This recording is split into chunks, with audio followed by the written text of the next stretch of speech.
नमस्कार. Media Bharat news मध्ये आपलं स्वागत. मी राज असरोडकर. एका महत्वाच्या विषयावरती आपण आज चर्चा करणार आहोत. घटना जी आहे ती आंतरराष्ट्रीय घटना आहे. न्यूयॉर्क शहराच्या महापौरपदी जोहरान ममदानी यांचं निवडून येणं आणि त्याच्याकडे जग सगळं कसं बघतंय आणि जगापेक्षाही भारत त्या घटनेकडे कसा बघणार आहे. तर त्यावरती ही चर्चा अवलंबून असणार आहे. माझ्या सोबत आहेत बँकॉकहून श्रीरंजन आवटे. कवी आहेत, लेखक आहेत, तिथे कॉलेजमध्ये प्राध्यापक आहेत, लेक्चरर आहेत. आणि सर्वात महत्वाचं म्हणजे की ह्या सामाजिक राजकीय घडामोडी ज्या आहेत, जागतिक असतील, भारतीय असतील, या सगळ्याचे अभ्यासक आहेत, त्याचे निरीक्षक आहेत, लक्ष ठेवून असतात या सगळ्या घडामोडींवर आणि भाष्यकार आहेत. आपण सुरुवात करूया श्रीरंजन ह्या चर्चेला. पहिली मला इमिजिएट प्रतिक्रिया म्हणजे तुम्हाला जेव्हा कळलं की न्यूयॉर्क शहराच्या महापौरपदी जोहरान ममदानी हे निवडून आलेले आहेत, अशी तुम्हाला बातमी कळली, तुमच्या मनात पहिली प्रतिक्रिया काय आली? मला सकाळी आजची सकाळ सुंदर झाली. म्हणजे राज सर, तुम्हाला सांगतो मी, गेले अनेक दिवस ज्या राजकीय घडामोडी घडतायत त्यांना आपण खूप अस्वस्थ असतो, नाराज असतो. पण ज्या क्षणी मला बातमी कळली मी अतिशय खुश झालो. कारण जवळपास जुलै महिन्यापासून मी जोहरान ममदानी यांच्याविषयी वाचतोय आणि अक्षर त्या माणसाच्या मी प्रेमात पडलो. म्हणजे तो जोहरान जो आहे तो माझ्याच वयाचा आहे. म्हणजे माझ्यापेक्षा 9 दिवसांनी तो लहान आहे. माझा वाढदिवस 9 ऑक्टोबरला असतो, त्याचा 18ला असतो. तर तो अतिशय तरुण आहे आणि मुख्य म्हणजे अतिशय प्रोग्रेसिव्ह, अतिशय परिवर्तनवादी अशा विचारांचा आहे. म्हणजे मीरा नायर या अतिशय प्रसिद्ध दिग्दर्शक, म्हणजे इम्सेक असेल, अतिशय फार महत्वाच्या फिल्म्स ज्यांनी दिल्या. सलाम बॉम्बे त्यांचाच आहे ना? सलाम बॉम्बे सुद्धा. आणि केवळ भारतीय सिनेमा नाही, जागतिक पातळीवरती ज्यांच्या सिनेमाची दखल घेतली गेली अशा मीरा नायर. आणि दुसऱ्या बाजूला त्याचे वडील जे आहेत मेहमूद ममदानी, हे प्राध्यापक, आणि ते स्वतः decolonial theory, sociology, political science, international studies, African studies विशेषतः, आणि त्यांनी युगांडामध्ये खूप काळ शिकवलं. त्यामुळे जोहरानचा जन्म ऍक्च्युली युगांडाचा आहे. म्हणजे आज सर तुम्हाला गंमत सांगतो बघा, हा मुलगा आहे भारतीय वंशाचा, त्याचा जन्म झाला युगांडामध्ये आणि अमेरिकन नागरिक झाला 7 वर्षांपूर्वी. त्यानं लग्न केलं एका सिरियन वंशाच्या अमेरिकन मुलीशी. सिरियन वंशाच्या? ती सिरियन अमेरिकन आहे. बरं. भेटले हिंज नावाच्या डेटिंग ऍप वरती आणि याच वर्षी त्यांनी लग्न केलं. आणि याच वर्षी तो हा न्यूयॉर्क हे अमेरिकेतलं सर्वाधिक लोकसंख्या असलेलं शहर, त्या शहराचा महापौर होतो. आणि जागतिक दर्जाने सुद्धा ते अत्यंत महत्वपूर्ण असं शहर आहे न्यूयॉर्क जे आहे ते, जागतिक घडामोडीच्या दृष्टीने. आणि त्या शहराचा तो महापौर झालेला आहे आणि त्यामुळे त्याच्या महापौर होण्याची दखल आपल्याला घ्यावी लागते आणि ती घेतली सुद्धा पाहिजे. तुम्ही मला सांगितलं की तुम्ही जवळजवळ जुलै महिन्यापासून त्यांच्याबद्दल वाचतायत, त्यांना जाणून घ्यायचा प्रयत्न करताय. काय सापडलं तुम्हाला जोहरान ममदानी? तुम्ही म्हणालात की मी अक्षरशः प्रेमात पडलो. असं प्रेमात पडण्यासारखं या व्यक्तिमत्वामध्ये काय आहे आणि तुम्हाला काय सापडलं? मी प्रेमात पडतो. नाही, प्रेमात पडण्यासारखं असं आहे की जुलैमध्ये साधारणपणे प्रायमरीज जेव्हा सुरू होत्या, कारण अमेरिकेतली निवडणूक व्यवस्था फार कॉम्प्लेक्स आहे, त्यामुळे प्रायमरी जेव्हा त्यांचं नाव पुढे आलं तेव्हा त्यांचं कॅम्पेन मी युट्यूब वरती फॉलो करायला लागलो आणि मी पाहिलं की हा माणूस हा थेटपणे मुद्द्यांवरती बोलतोय. म्हणजे पहिली महत्वाची गोष्ट म्हणजे आपण मुस्लिम आहोत ही ओळख त्यांना लपवलेली नाही. उलट पक्षी असल्यामुळे त्यांना खूप त्रास सहन करायला लागलाय. कारण इस्लामोफोबिया, मुस्लिम धर्माविषयी एक भीती निर्माण करणं, द्वेष निर्माण करणं, हे अमेरिकेचं राजकारण राहिलेलं आहे. म्हणजे 9/11 जेव्हा घडलं तेव्हापासून जणू काय प्रत्येक वाढलंय. आणि हे म्हटलं गेलं जोहरानला, त्यानं म्हटलंय अनेक व्हिडिओमध्ये सांगितलं की तू उद्या महापौर होशील तेव्हा तू काय करशील, तू स्वतःच आतंकवादी आहेस, तू वगैरे सगळे अशा प्रकारची सगळे हॉटेल सुरू करशील इथे, मुस्लिम कल्चर इथं आणेल, अशा प्रकारचा सगळा टोकाचा, विखारी, शिवीगाळ हे सगळं घडलं. आणि सगळ्याला म्हणजे त्यांनी काटे जरी रस्त्यात टाकले तरी सुद्धा त्याला फुलांनीच उत्तर दिलं जोहराननं. खूप अगदी बॉलिवूडच्या गाण्यांचा उल्लेख, त्याच्यामध्ये येतो, बॉलिवूडचे हो, संवाद येतात. धूम मचाले वगैरेचा. हो, आज आज आज ते धूम मचाले झालं विजय सभेमध्ये. हा, ते हा. कॅम्पेन केलंय. त्या कॅम्पेन मध्ये उदाहरणार्थ आपला फेमस डायलॉग जो आहे, मेरे पास गाडी है, बंगला है, तुम्हारे पास क्या है, तर अच्छा. माझ्या काय आहे हे त्यानं म्हटलेलं आहे. आणि त्यामुळे तुमने कभी वोट किया है, हा किया है वगैरे. अनेक भारतीय लोक आहेत तिथे, होय, अनेक ज्यू. होय, होय. दुसरी तुम्हाला सांगतो, प्रेमात पडण्यासाठीची दुसरी महत्वाची गोष्ट अशी घडली की इस्रायल पॅलेस्टाईन हा आपल्याला माहिती आहे किती महत्वाचा मुद्दा आहे हो, जागतिक हो, पातळीवर. हो, हो. आणि त्या अनुषंगानं भले भले लोक भूमिकाच घेत नाहीत. आता हा जो जोहरान आहे तो वयवर्ष 34 इतका लहान आहे, पण त्यानं स्वच्छ भूमिका घेतली की इस्रायल जे करतंय ते अत्यंत निंदनीय आहे, अन्यायी आहे. आता तिथे ज्यू लोकसंख्या खूप मोठ्या प्रमाणावरती आहे न्यूयॉर्कमध्ये. आणि की इस्रायल म्हणजे ज्यू असं जे काही सगळं समीकरण असतं, असं असताना त्यानं वोट बँक पॉलिटिक्स नाही केलं. तो स्वच्छ म्हटला की जे चूक आहे ते चूक आहे. बाबा ह्या ज्यू लोकांची मला मतं मिळवायची म्हणून काहीतरी आपण वेगळं पॉप्युलिस्ट स्टान्स घ्यायचा, असं केलं नाही.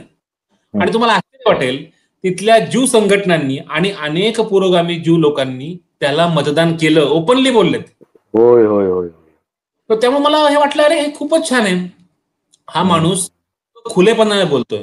म्हणजे अनेकदा मी काय आपण जेव्हा बघतो आजूबाजूचं राजकारण, आपल्या लक्षात येतं की काही गोष्टी ह्या राजकारणामध्ये वेगळ्या पद्धतीने बोलाव्या लागतात, आहे कसं बोलून.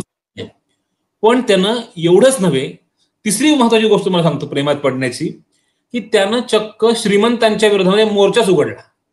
तो म्हटलं अतिश्रीमंत करवाढ करणारे त्यांच्या विरोधामध्ये. हो, अब्जाधीश लोक जे आहेत ते म्हटलं इतका पैसा एखाद्याकडे असणं हे अक्षरशः गुन्हेगारी कृत्य आहे. त्याचं म्हणणं इतकी विषमता आहे जगामध्ये. श्रीमंत ठीक आहे, अतिश्रीमंत जे आहेत. आणि गंमत $22 मिलियन म्हणजे आता त्याच्या विरोधात खर्च केलेले प्रचारामध्ये. हा, म्हणजे तो शेकडो कोटी, 200 कोटी वगैरे आसपास कधी आकडा येत होतो. होय, होय, होय, होय, होय. येऊ नये म्हणून एवढा पैसा म्हणजे जे अब्जाधीश आहेत त्यांनी खर्च केला, त्यांनी लावला त्याच्या विरोधात. स्वतः राष्ट्राध्यक्ष डोनाल्ड ट्रम्प ते स्वतः महापौर पदाच्या निवडणुकीच्या याच्यामध्ये बोलतात की नाही, हा माणूस जर निवडून आला ना तर न्यूयॉर्कला फंडिंग करणं मला अवघड जाईल. म्हणजे सरळ सरळ की जर जोहरांना तुम्ही निवडून द्याल तर तुम्हाला आमच्याकडनं पैसा मिळणार नाही. जे हेच आपण भारतात हेच पाहतो ना, भाजपचं सरकार नसेल, डबल इंजिन नसेल. डबल इंजिन म्हणणं हे किती अनैतिक आहे खरं म्हणजे. होय, होय, खरी गोष्ट आहे ती.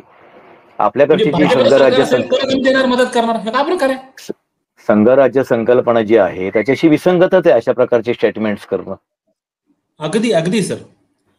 दुसरं मला काय दिसतं याच्यामध्ये, की म्हणजे मी तुलना तुम्हाला आठवलं ते मी कनेक्ट करतो, की मुंबई महानगरपालिकेची निवडणूक आता येऊ घातलेली आणि एकूणच महाराष्ट्रामधल्या अनेक स्थानिक स्वराज्य संस्थांच्या निवडणुका होणार आहेत. परंतु मुंबई हे जवळजवळ एखाद्या राज्या इतकं त्याचं बजेट आणि त्यामुळे मुंबईवर अनेक वर्षापासून अनेकांचा डोळा सुद्धा आहे असं म्हटलं जातं.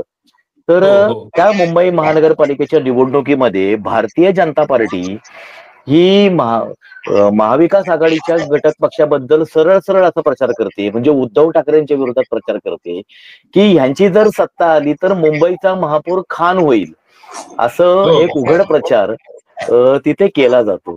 म्हणजे भारतामध्ये मुंबई महानगरपालिकेच्या ठिकाणी भीती दाखवली जाते की तुमचा महापौर खान होऊ शकतो. आणि अमेरिकेमध्ये न्यूयॉर्क सारख्या एखाद्या अत्यंत महत्वाच्या जागतिक दर्जाच्या त्या शहरामध्ये जोहरान ममदानी नावाचा मुस्लिम युवक हा महापौर होतो. कशी तुलना करता, कसं बघता या दोन घटनांकडे? फार फार तुम्ही चांगला प्रश्न विचारलात. खरं म्हणजे पहिल्यांदा हे नोंदवलं पाहिजे की गेली 5 वर्ष झालं, 5-6 वर्ष अनेक ठिकाणी निवडणुकाच झाल्या नाहीत स्थानिक स्वराज्य संस्थांच्या. होय, होय, खरी गोष्ट आहे. मुंबईच्या महापालिकेच्या बजेटचा मला नसेल तर जवळपास 13 राज्य अशी आहेत राज्याचं बजेट हे मुंबई महापालिकेच्या बजेटपेक्षा कमी आहे. होय. त्यामुळे इतकी महत्वाची महापालिका पण तिथे इलेक्शन्स घेतल्या नाहीत आणि आता घ्यायचा सगळा घाट घातलाय. तिथेही अशा प्रकारचा मुस्लिम विरोधी प्रचार सुरू आहे. म्हणजे स्वतः मी आता उल्लेख केला मेहमूद ममदानींचा, हे जोहरांचे वडील, ते त्यांचे म्हणजे त्यांचा वंश जो आहे तो मुळात गुजराती, त्यामध्ये गुजरात आले. आणि मध्यंतरी असा प्रश्नही विचारला गेला जोहरांना की जर मोदी पुन्हा आले मॅडिसन स्क्वेअरमध्ये, त्यांना काय सभा करायची, नंतर पत्रकार परिषद तुमच्यासोबत घ्यायची, तर तुम्ही एकत्र पत्रकार परिषद कराल का? त्यावर स्वच्छ असं म्हणाले की या माणसानं ज्या प्रकारची मुस्लिमांविरोधात हिंसा केली ती मला अमान्य आहे, त्यामुळे या माणसासोबत मी स्टेज पण शेअर नाही करू शकत, असं त्यांनी स्पष्ट भूमिका घेतलेली आहे. असं ते बोलल्यानंतर तिथे मोठा गदारोळ निर्माण झाला. तिथले जे मोदी भक्त आहेत, भारतीय जे आहेत, त्यांनी सुरू केलं की माफी मागितली पाहिजे. कारण महमूद जोहरान ममदानी हा इतका अस्वस्थ होऊन म्हणाला की गुजराती मुस्लिम जवळजवळ संपलेच म्हटलं, आता ही काय अवस्था आणली. त्यामुळे मुस्लिमांच्या विरोधामध्ये जो रोष आहे तो जगभर, तो एका तयार केलेला प्रोपगंडाचा भाग आहे. आणि आता सुद्धा भाजप जे करतंय, भाजपचा मूळ म्हणजे जर मुस्लिम नसतील तर ते करणार काय विचार आहे, त्यांना एक शत्रू लागतो, खरी गोष्ट आहे. ते जर नसतील तर करणार काय. त्यामुळे मग हे खान होईल, अमुक होईल, मुस्लिमांची भीती दाखवत हिंदुत्वाचा अजेंडा दाखवणं हे भाजपचं सातत्यानं एक प्रकारे मशिनरी आहे आणि ती आचारसंहितेचं उल्लंघन करणारी आहे. होय, खरी गोष्ट आहे. फार भयंकर आहे. म्हणजे आता आपली चर्चा ही सुरू होण्यापूर्वीच मी आजची राहुल गांधींची पत्रकार परिषद पाहत होतो. ब्राझीलच्या, म्हणजे ब्राझीलची मॉडेल इथे येते काय, म्हणजे तिचे नाव याच्या लिस्टमध्ये असतं काय, एका बाईंचं नाव तर 223 वेळा आहे 2 बूथमध्ये. म्हणजे कल्पना करा, एका बाजूला अशा प्रकारच्या मतदार याद्या, दुसऱ्या बाजूला मुस्लिम द्वेष, तिसऱ्या बाजूला धर्मांधता, आमचाच धर्म कसा श्रेष्ठ, जातीचं राजकारण, अतिशय कलुषित अशा प्रकारच्या गोष्टी केल्या. त्याच्यामुळे दुसरा अजून एक मुद्दा याच्यामध्ये दुर्लक्षित वाटतं सर, या सगळ्या चर्चांमध्ये आपल्या ज्या होतात देशातल्या, त्याच्यात आणखी एक मुद्दा नेहमी मी दुर्लक्षित झालाय गेल्या 10 वर्षामध्ये, भ्रष्टाचार आणि गुन्हेगारी. भ्रष्टाचार आणि गुन्हेगारी भारतामध्ये प्रचंड वाढलेली आहे. मी स्वतःचे कायद्याने बघा लोक चळवळ चालवतो आणि अनेक विषयांचा फॉलोअप करत असतो.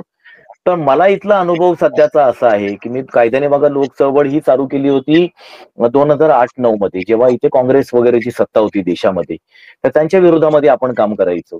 पण त्यावेळेला नियम कायद्यांवर बोट ठेवून जर एखादा पत्र व्यवहार केला किंवा पाठपुरावा केला तर त्याला प्रशासन घाबरायचं, दबावाखाली यायचं. आज आम्हाला असा अनुभव आहे की तुम्ही सप्रमाण जरी एखादं प्रकरण मांडलं संपूर्ण भ्रष्टाचाराचं, तर जणू काही सरकारने अधिकाऱ्यांना सांगितलेलं आहे तुम्हाला घाबरायचं काही कारण नाही, सामाजिक कार्यकर्त्यांना अजिबात प्रतिसाद देऊ नका, असं जणू काही सांगितलेलं आहे. असा अनुभव सध्या आपल्याला महाराष्ट्रामध्ये, महाराष्ट्र ज्याला आपण पुरोगामी वगैरे राज्य म्हणतो, तिथे येतोय. मुद्दा काय आहे या सगळ्यामध्ये की एका बाजूला सगळं धर्मांधता तर ती तर आहेत, पण भ्रष्टाचार आणि गुन्हेगारी सुद्धा प्रचंड बोकाळलेली आहे. भारतीय जनता पार्टी जो जगातला सर्वात मोठा पक्ष स्वतःला म्हणवतो, त्यांच्याकडे मुस्लिम विद्वेष जर सोडला तर त्यांच्याकडे बोलण्यासारखंच काय आहे की नाही असा प्रश्न पडतो. अशा वेळेला न्यूयॉर्कचा महापौर झालेला जोहरान ममदानी ह्याचा अजेंडा जर वाचला तर संपूर्ण लोकाभिमुख जो अजेंडा आहे, म्हणजे त्याने भाड्याचं घर जे आहे, घर भाड्यांचा विषय, तिथून बाल संगोपन केंद्र ती सुद्धा सार्वजनिक याच्यावरती मोफत, बसचा प्रवास मोफत, त्याच्यानंतर तुमचं शहरांच्या मालकीची असलेली किराणा दुकानं वगैरे, असं सगळं लोकाभिमुख, सामान्यातलं किमान वेतन असलेल्या सामान्य माणसाला परवडलं पाहिजे असा अजेंडा होता. आणि सगळ्यात महत्वाचा जो माझा आवडीचा विषय आहे कंत्राटी कामगारांचा, की आपल्याकडे किमान वेतन 700 रुपये दिवसाचं, म्हणजे 8 तासांचं, त्याने एका तासाचं जे आहे ते $30 इतकं काहीतरी आश्वासन दिलं होतं, ते करणार आहे तो, असं त्याने ते त्याच्यामध्ये सांगितलेलं आहे. कसं श्रीरंजन, आज एक ह्या सगळ्या गोष्टींकडे एक यंग एज मधला तू युवा पिढीचा प्रतिनिधी आहेस, भारताच्या राजकारणाकडे बघतोय, तिकडे बघतोय, आणि अशा प्रकारच्या अजेंड्यावरती सुद्धा लोक निवडून देतात, तुमची दखल घेतात आणि तुम्हाला लोकप्रतिनिधी म्हणून स्वीकारतात. कितपत आशादायी वाटतं ते? खूप महत्वाचा तुम्ही प्रश्न विचारलात. आणि तुम्ही फक्त सुरुवातीला जी प्रस्तावना केली त्याच्यामधला फक्त भाग सांगतो की भ्रष्टाचार आणि गुन्हेगारी याला एक नैतिक अधिमान्यता प्राप्त करून दिली आहे भाजपनं. पूर्वी ते नव्हतं अशातलं नाही, पण आता त्याला अधिमान्यता मिळालेली आहे. ते इतकं नॉर्मल झालंय की त्याच्यामध्ये लोकांना काही विशेष वाटत नाही. जणू भ्रष्टाचार नाही तर ते काहीतरी चुकीची गोष्ट असं वाटेल, अशी भयंकर सध्या आहे. पण तुम्ही खूप महत्वाचा मुद्दा मांडलात की ज्या प्रकारचा अजेंडा त्यानं मांडला, की न्यूयॉर्क हे शहर बसवलं कोणी मुळात, ते बसवलं इथल्या कामगारांनी. आणि जे आपले अण्णाभाऊ म्हणतात की ती शेषनागाच्या मस्तकावरती नाही तर श्रमिकांच्या तळहातावर बसली हो. तळहातावरती फिरती आहे. आणि मग जर ती फिरते तर त्या माणसांचं काय? आजच्या भाषणामध्ये तुम्ही ऐकलं असेल ते म्हटलं की इमिग्रंट्सनी हे शहर बसवलं. इमिग्रंट्स हे या शहराचे शिल्पकार आहेत आणि आता त्यांच्या नेतृत्वामध्ये आम्ही पुढे चाललेलो आहोत. आणि त्यामुळे डोनाल्ड ट्रम्पला माझा 4 शब्दांचा संदेश आहे. Turn up the volume. तुम्ही जो व्हिडिओ पाहता तो म्हटलं तुम्हाला माहितीये तुम्ही माझं भाषण बघताय, तुम्ही आवाज वाढवा म्हटलं माझ्या भाषणात आवाज वाढवा. तर ते म्हणत ती काही गुर्मी नाहीये किंवा अहमभाव नाहीये, तो अतिशय धाडसाने आत्मविश्वासाने सांगतोय की मला इथला सामान्य माणूस फार महत्वाचा वाटतो. आणि तुम्ही आता उल्लेख केला तो सगळा समाजवादी लोककल्याणकारी राज्याचा सगळा आराखडा आहे. त्या प्रकारे सर्वसामान्य माणसाला केंद्रस्थानी ठेवून म्हणजे त्याच्यामध्ये कॉर्पोरेट टॅक्स तो वाढवणार पण आहे. हे सगळं करणार कसं? शेवटी त्याला महसूल पाहिजे. ते जर केलं तरच बसेस फ्री करणं असेल किंवा युनिव्हर्सल चाइल्ड केअरचा जो मुद्दा आहे तो त्यांना मांडलेला आहे. आणि आता तुम्ही जसं आता उल्लेख केलात की घरभाडी जी आहेत ती परवडत नाहीत. तुम्ही मुंबईमध्ये आहात, मी आता इथं बँकॉकमध्ये आहे, इथं मी पाहतोय की घरभाडी ही परवडणारी नाहीयेत. पण हा मुद्दा कधीच चर्चेला येत नाही. चर्चा काय? तुम्ही म्हटलं दोन्ही मुस्लिम, चर्चा काहीतरी कुणाची कबर कुठे आहे, कुठल्या शहराची नावं बदलायची आहेत, शहरांची नावं बांधायचे, चर्चा सगळी ही आहे. त्यामुळे त्यानं सगळे महत्वाचे मूलभूत मुद्दे समोर आणले आणि हे सांगितलं की आमच्यासाठी धर्म किंवा रंग, तिथे आपल्याला माहितीये की वंशावरनं खूप भेद होतो, ही गोष्ट महत्वाची नाही. आमच्यासाठी महत्वाचे आहेत मुद्दे. आणि ते मुद्दे जे भौतिक मुद्दे आहेत, जे सर्वसामान्य जगण्यातले आपल्याला दररोज भेडसावणारे प्रश्न आहेत ते त्यानं मांडले. ते मांडून तो जिंकला ही माझ्यासाठी खूप आनंदाची. हो ना, तीच गोष्ट सगळ्यात महत्वाची वाटते. आवाहन न करता, मी म्हटलं कुठल्याही प्रकारचं भावनिक आवाहन न करता, कुठल्याही प्रकारचं ज्याला म्हणता येईल की खोटी आश्वासनं न देता मूलभूत मुद्द्यांवर त्यांना निवडणूक आणली. आणि सगळं तुम्हाला वाटेल त्याचा स्वतःचा जो पक्ष डेमोक्रॅटिक पार्टी जी आहे त्यातल्या सुद्धा अनेकांनी त्याला विरोध केला. कारण आपल्याला कल्पना आहे की पक्षांतर्गत सुद्धा मोठी स्पर्धा असते. होय होय होय, खरी गोष्ट आहे. तिथे ज्याला कुठलीच राजकीय पार्श्वभूमी नाहीये अशा परिस्थितीत येतो जोहरान ममतानी. तर साधारण गेल्या 5-6 वर्षांपासून ब्रँड न्यू काँग्रेस नावाची चळवळ तिथे सुरू आहे. बर्नी सॅन्डर्स यांच्या नेतृत्वाखाली ती सुरू आहे. तिथे अलेक्झांड्रिया ओकॅसिओ-कॉर्टेस असेल किंवा इल्हान ओमर असेल, यांनी एका अर्थानं वर्किंग क्लास मधून आलेले कामगार आलेले, पण ते निवडून आले आणि ते आता नेतृत्व करतायत सर्वसामान्य अमेरिकन लोकांचं. म्हणजे ही जी अलेक्झांड्रिया ओकॅसिओ-कॉर्टेस आहे हिच्यावरती तर एक डॉक्युमेंटरी आली होती मागे, नॉकडाऊन द हाऊस नावाची. आणि ती राजचं आपलं असं वाटतं की खरं म्हणजे असा प्रयोग भारतामध्ये व्हायला हवा. पण आता असं आहे की ज्या प्रकारची भांडवलशाही, ज्या प्रकारची अर्थव्यवस्था अमेरिकेमध्ये आहे, ज्या प्रकारची साक्षरता आहे, तिथे अशा प्रकारचे प्रयोग होऊ शकतात. आपल्याकडे वेगळ्या प्रकारे कदाचित प्रयोग करायला लागतील. पण माणसाला राजकारणात येऊन काहीतरी भवितव्य आहे असं वाटू शकतं. असं खूप आश्वासक मला वाटतं त्या निकालामुळे. म्हणजे अमेरिकेची गोष्ट अशी आहे, असं पूर्वी म्हटलं जायचं की अमेरिकेला सर्दी जरी झाली तरी जग आजारी पडतं, की त्यांना शिंक जरी आली तरी. आता तेवढं राहिलेलं नाही. आता आपण बऱ्यापैकी अनेक देशांवरती अवलंबून आहोत, केवळ एका देशावरती नाही. आणि मल्टीलॅटरल रिलेशन्स पण खूप बदललेले आहेत. पण अमेरिका हा अर्थातच जगातली महासत्ता आहे. त्यामुळे तिथं नेमकं काय घडतं? डोनाल्ड ट्रम्प सारखा मनुष्य जर तिथे आला जो सातत्यानं इमिग्रंटच्या विरोधामध्ये बोलतोय, मुस्लिमांच्या विरोधामध्ये बोलतोय, स्त्रियांच्या विरोधामध्ये बोलतोय, तिथे जर सत्ता झाला, कारण डेमोक्रॅटिक पार्टीला बऱ्यापैकी सपोर्ट मिळतोय अशी अमेरिकेमध्ये सुरू झालेली आहे, तर त्याचा परिणाम हा जगावरती होऊ शकतो. कारण तुम्ही बघा आत्ताच्या घडीला रशियामध्ये पुतीन आहे, अमेरिकेमध्ये ट्रम्प आहेत, आपल्याकडच्याविषयी काय बोलायचं. त्यामुळे असे विश्वगुरू आहेत, ते विश्वगुरू आहेत, ते कुठली युद्ध थांबवत असतात, पण त्यांना नॉन बायोलॉजिकल आहेत. हो, नॉन बायोलॉजिकल सुद्धा आहे. परमात्मा असल्यामुळे त्यांना सामान्य कामं करता येत नाहीत, मणिपूरला त्यांना जाता येत नाही. ते ठीक आहे. त्याच्यामुळे असं सगळं नेतृत्व असताना जगभर काळजी वाटावं असं वातावरण आहे. अशा सगळ्या वातावरणामध्ये जोहरान ममदानी वाटेल की अरे एक महापौर पदाची तर निवडणूक आहे, फार मोठी गोष्ट काय झाली, पण ही सुरुवात असू शकते, ती बदलाची नांदी असू शकते आणि कदाचित त्याचा जागतिक राजकारणावर सुद्धा परिणाम होऊ शकतो.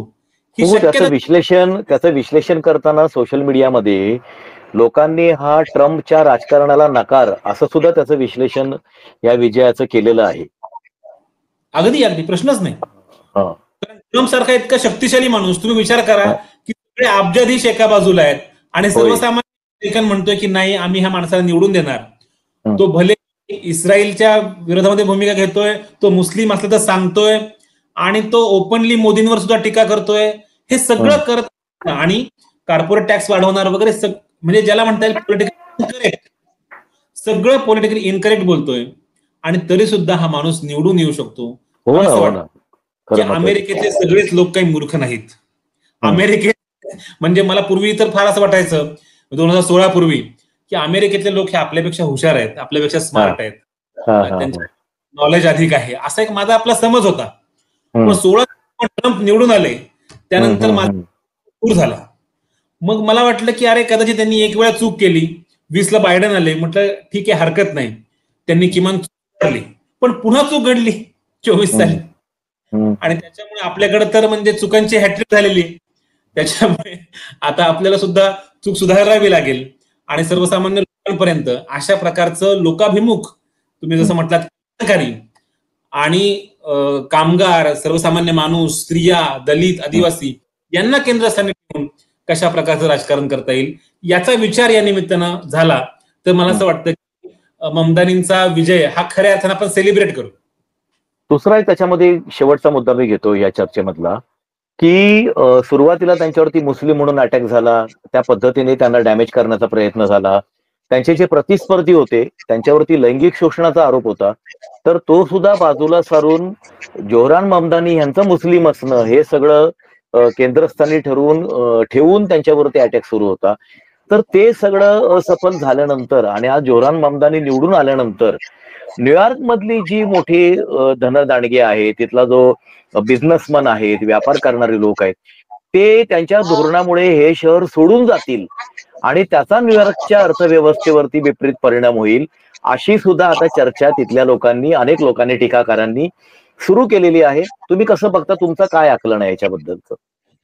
ह्या पुन्हा एकदा अफवा पसरवणं, प्रपोगंडा तयार करणं, म्हणजे तुम्हाला आठवत असेल 2016 सालीच जेव्हा ब्रेक्झिट घडलं, ब्रिटन महासंघातनं बाहेर पडलं, तेव्हा अशीच एक अफवा पसरवली होती की टर्की हा जर सामील झाला युरोपियन युनियनमध्ये तर आता मला लक्षात नाही पण कितीतरी मिलियन युरोचं काहीतरी आपलं नुकसान होईल, कारण देश परत मुस्लिम, टर्की इज इक्वल टू मुस्लिम असं वगैरे पसरवलं गेलं. ज्या ब्रिटनमध्ये लोक साक्षर आहेत तिथे सुद्धा ही न्यूज खूप व्हायरल झाली आणि अखेरीस लोकांनी युरोपियन युनियन मधनं बाहेर पडण्याच्या निर्णयावरती शिक्कामोर्तब केलं. त्यामुळे अशा प्रचार करून आता ते म्हणणार की बघा हा कसा मुस्लिम असल्यामुळे प्रॉब्लेम होतोय वगैरे वगैरे, आणि आता ऑलरेडी ट्रम्प म्हटलेलाच आहे की मला फंड द्यायला त्रास होईल, ही धमकीच आहे सरळ सरळ. म्हणजे मध्ये ज्या प्रकारचं फेडरल स्ट्रक्चर आहे अमेरिकेमध्ये तिथे अनेक गोष्टी तुम्हाला परवानगी घ्यावी लागणार ना. म्हणजे जसं आपल्याला माहिती आहे की इथे जसं दिल्लीमध्ये सरकार होतं आपचं, किंवा इथे काही काळ महाविकासचं सरकार जेव्हा होतं तेव्हा त्यांना जीएसटीचा वाटाच दिला नाही. तर तशाच प्रकारची अडचण करणं आणि त्याच्याविषयी अफवा पसरवणं हा प्रकार तिथे तर फार हुशारीनं तो केला जातोय. त्यामुळे असे प्रकार होत राहतील. पण मला जोहरान ममदानी यांच्याकडे पाहून खूप आश्वासक वाटतं की असा माणूस हा राजकारणामध्ये यशस्वी होऊ शकतो, तर यार कुणीही होऊ शकतं, अशी एक आशा पल्लवीत झाली. क्या बात आहे. श्रीरंजन आवटे यांनी एक आशावाद व्यक्त केलेला आहे की जोहरान ममदानी यांनी ज्या पद्धतीचा अजेंडा राबवला होता तो प्रचार, त्यांच्या विरुद्ध विखारी प्रचाराला त्यांनी जसं म्हटलं की समोरून दगड येत आहेत आणि फुलांनी त्यांना उत्तर दिलं होतं. आणि जो सर्वसामान्य माणूस जो आहे, ज्याचं किमान वेतन आहे, अशी व्यक्ती केंद्रस्थानी ठेवून आपली सगळी धोरणं आखणारा, तोच अजेंडा म्हणून समोर ठेवणारा लोकांसमोर. आणि महत्वाचा एक शब्द श्रीरंजन यांनी वापरला, की म्हटलं तर हा नॉन पॉलिटिकल माणूस आहे. आणि अशा पद्धतीचा प्रचार, अशी व्यक्ती ही तिथल्या न्यूयॉर्क मधल्या लोकांनी महापौरपदी निवडून दिलेली आहे. तिथली एकंदरीत जी मतदानाची आणि निवडणुकीची प्रक्रिया बघितली तर ती क्लिष्ट प्रक्रिया आहे. त्याच्यातून ही व्यक्ती जी आलेली आहे, जवळजवळ 18 लाखाच्या मतदारांमधून 9.5 लाख जे आहे ते यांनी एकट्यानेच घेतलेलं आहे. सर्वाधिक मतदान झालं यावेळेस म्हणे. होय, त्यांनी घेतलेलं आहे आणि त्यांच्या प्रतिस्पर्ध्यामध्ये खूप मोठं मार्जिन आहे. म्हणजे असं ज्याला आपण काटेकी टक्कर म्हणतो असं नाही आहे. निर्विवादपणे जोरान ममदानी यांना न्यूयॉर्क शहराने, तिथल्या लोकांनी त्यांना स्वीकारलेलं आहे. आणि श्रीरंजन आवटे यांना भारताकडे जेव्हा ते बघतात आणि भारताच्या राजकारणाशी आणि ह्या निवडणुकीची जेव्हा तुलना होते, त्यांचं महापौरपदी येणं, तर ते बघत असताना त्यांना आशा वाटते की जर जोरान ममदानी जर न्यूयॉर्कचा महापौर येऊ शकतो, तर जगामध्ये येणाऱ्या काळामध्ये सकारात्मक, आशावादी असं राजकारण काहीही कोणाच्याही बाबतीमध्ये घडू शकतं, असा आशावाद त्यांनी व्यक्त केलेला. शेवट फक्त ऍड करतो, 2008 साली जेव्हा बराक ओबामा राष्ट्राध्यक्ष झाले, तेव्हा ते कृष्णवर्णीय आहेत, ते होऊ शकणार नाहीत वगैरे वगैरे असे अंदाज अनेकांनी बांधले होते. पण बराक ओबामांचं भाषण प्रचंड गाजलं आणि त्या भाषणात येस वी कॅन, तसंच मधला मला तो जे वाक्य फार भिडलं, our future is in our hands. आमचं भविष्य, आपलं भविष्य आपल्या हाती आहे. बरोबर आहे. सध्या आपण भारतामध्ये आपल्या धडावर आपलं डोकं इथपर्यंत आपण प्रचार चालवतो आहोत, लोकांपुढे मांडतो आहोत. आता हाच आपल्या धडावर आपलं डोकं, हात आपल्याला पुढे नेऊन आपलं फ्युचर, आपलं जे भविष्य आहे ते आपल्या हाती, अशी आता हा सगळा चर्चेचा प्रवास आपल्याला पुढे न्यावा लागेल. श्रीरंजन, तुझे खूप खूप आभार. आपण भेटत राहू, बोलत राहू नवनव्या विषयांवरती. आणि आपले जे मीडिया भारत बघणारे लोक आहेत किंवा आपली सगळी जी समविचारी सगळी मंडळी आहे, तर त्यांच्यासाठी सुद्धा ही चर्चा जी आहे ती एक सकारात्मक आणि चांगली चर्चा साबित होईल असं मला वाटतं. धन्यवाद. धन्यवाद सर.